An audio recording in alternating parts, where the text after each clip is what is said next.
Misbah Yazidi آیت اللہ بہجت سے یہ نقل کرتے ہیں کہ آغا بہجت کہتے ہیں کہ ہم جب نجف میں ہوا کرتے تھے تو اس زمانے میں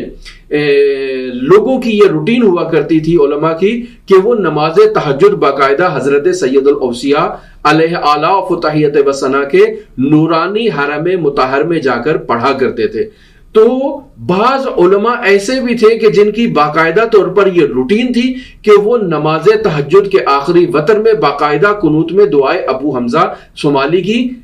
تلاوت کیا کرتے تھے اور اس دعا کا جو ہے وہ ورد کیا کرتے تھے. تو ایسے میں ایک شخص نے یہ تہیہ کیا، آیت اللہ بہجت اس شخص کا نام ذکر نہیں کرتے ہیں، کہ اس نے یہ تہیہ کیا کہ وہ نوٹ کرے گا کہ کتنے افراد اس نورانی حرم میں دعائے ابو حمزہ صومالی کو اس وتر میں پڑھتے ہیں باقاعدہ طور پر. تو وہ کاؤنٹنگ کے لیے باقاعدہ نکلتا ہے. تو آیت اللہ بہجت فرماتے ہیں کہ تقریباً 70 سے زائد افراد علماء بزرگان ایسے تھے کہ جو باقاعدہ نماز تہجد کے آخری اس وتر میں دعائے ابو حمزہ صومالی کو قنوت میں پڑھا کرتے تھے.